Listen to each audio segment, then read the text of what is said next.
Well, hello there, beautiful teachers. Are your students asking you to learn some pop music?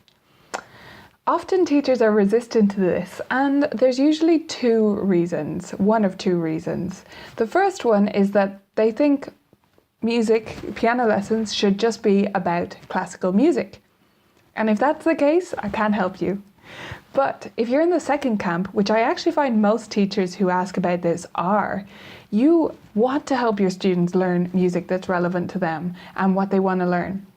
But pop music has some stumbling blocks and you're not really sure how to do it. You're not as confident teaching pop music as you are teaching classical, and that's totally fair enough. Let me give you some tips today that will help you teach pop music effectively in a way that really drives your students' progress forward and helps them to learn what they want to learn. There are two very different ways when it comes to pop music. One is to learn it by ear and the other is to use notation. You may have only thought of that one way, using notation, but that's actually not always the best way to go. So that's the first question to ask yourself is, are you going to use sheet music or are you going to use just your ears to play? And we're going to start with the sheet music option. You'll use both different options in different circumstances. But when it comes to sheet music, there's two different ways to go with that as well. So you need to find out what your student wants. The first thing to ask them is for a list of songs that they would like to learn. So ask them for 5 or so that you can get an idea what they're into. You are not expected to keep up with what's on the radio, and there is no guarantee that even if you do, that your students will like those songs. They may think they're uncool. They may love reggae or something. They may want to play the Beatles. You have no idea until you ask them. So just ask. Ask for a list of 5. That way you have some scope to find one of those songs that your student will do well with. If you want to learn more about this approach, there's some great resources out there, of course, from Tim Topham and from Sarah Campbell. Both of them have written about asking for what students are listening to at the moment and finding sheet music. But I'll just take you through my approach as it relates to pop music from sheet music.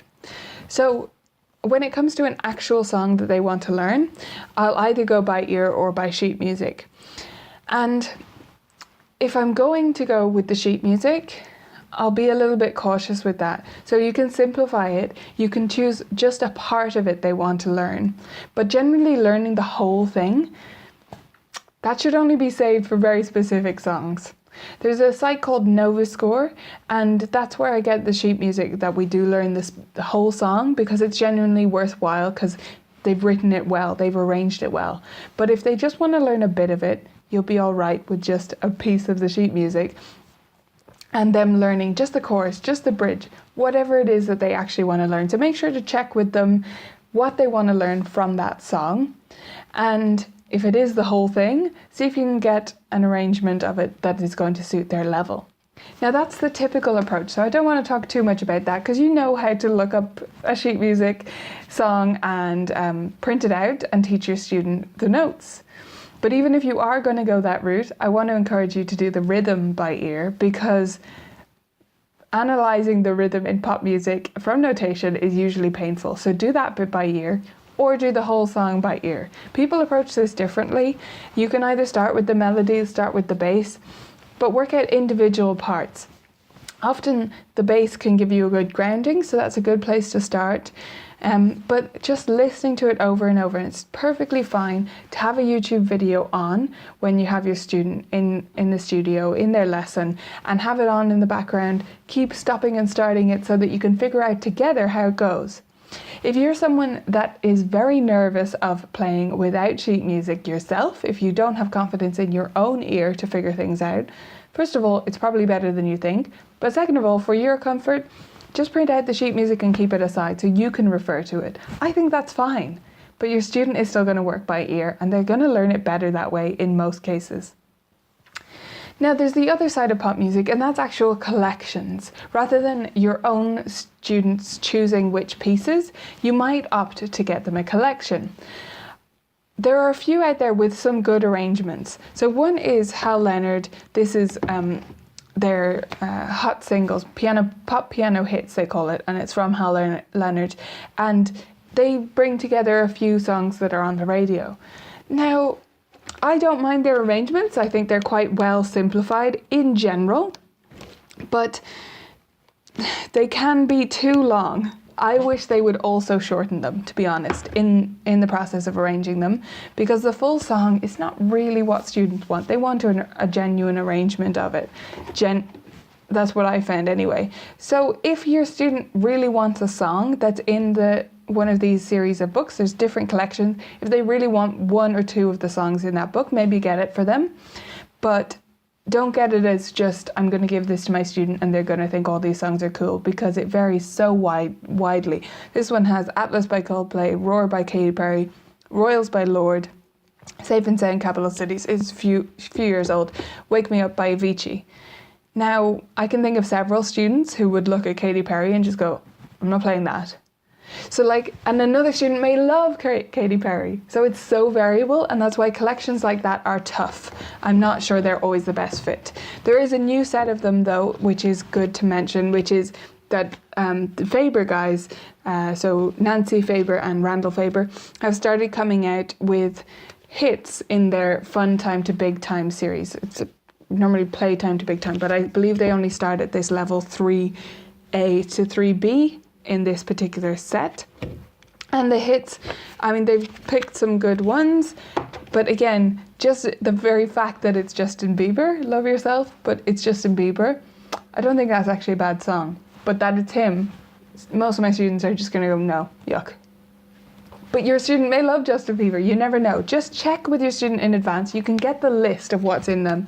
Check them before they buy them or before you send your student off to buy them. And of course, this is the big time version. You've got All of Me, Firework, Hello, some really good songs in there. Just double check with your student. They should want to play at least 50% of them, like be dying to play them before you start them in a book like that, because otherwise it's just a waste. But the other side of pop music that I want to talk to you about is actually not playing genuine pop music at all.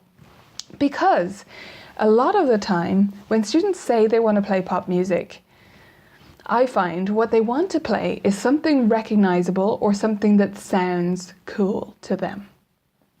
So what I mean by that is you might be able to, quote unquote, get away with something like Spotlight Solos from Jennifer Eklund. So these books, there's 4 of them. I have 3 here, but there's 4 of them. The Spotlight Solo series, they're pop sounding music. They are not actual pop songs, but they sound like this. Like this is Someday.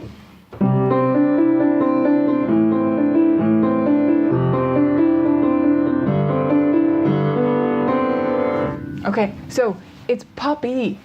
And actually, in a lot of cases, that's all students actually want, is something pop-y. They don't want Katy Perry or Justin Bieber or Coldplay or anything. They actually just want something that sounds good and sounds relevant to their generation, to their peers, that's going to be impressive to other kids in a school assembly or something like that. So just check. Play those pieces for them and check if that fits the bill, because it often will. So I highly recommend those. If they just want something recognizable and they don't really know what piece they want. So that does happen to me where they say, oh, I'd like to play pop music, but they can't give you the name of a single song. Sometimes all they want is something that others can recognize, again, for that school assembly, for playing in front of their friends. So something like, this is, again, Big Time, so Pre-Time to Big Time, the series by Faber. That might be what they want, because they might like to play the Beatles and Elton John and all of that. This one has Piano Man, Rock Around the Clock, and then it also has some that they write specifically for them in that style. But they have at least a few in each of these that are actually popular enough, even from the 50s or even the 40s, that students today still know them. And that might be what they want. To take it one step further, they might want arrangements of famous classical pieces too. You have to check in and figure out what they mean when they ask for pop music or something cool or whatever.